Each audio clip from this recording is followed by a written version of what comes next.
الإخوان وكعادتهم دائما قبل انتخابات مجلس الشيوخ زرع الفتن والأكاذيب عشان الناس ما تروحش الانتخابات. النهارده بدأ اليوم أول يوم انتخابات مجلس الشيوخ، وشرف لي إن أنا أكون موجود أمثل الأزهر الشريف في الحفاظ على الأمن في المعهد أثناء الانتخابات.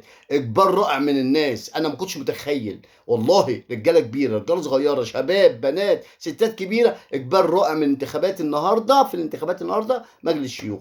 بشكر بقى وزير الداخلية ومدير أمن اسكندرية وظباط إقسام اسكندرية على المجهود الرائع اللي اتعمل النهارده في الانتخابات. بنشكر بقى الأستاذة عميدة معهد محمد رجب الأستاذة حنان محمد سعد على المجهود الرائع. النهارده المعهد كان 5 نجوم. القاضي لما جت ودخلت المعهد قالت ايه الجمال ده وايه الشياكه ده، حاجه كانت تشرف الازهر الشريف بامانه، ودي رساله لازم اقولها. وعشان كده انا بقول تحيا مصر، تحيا مصر، تحيا مصر برجالتها وبستاتها وشبابها وبناتها.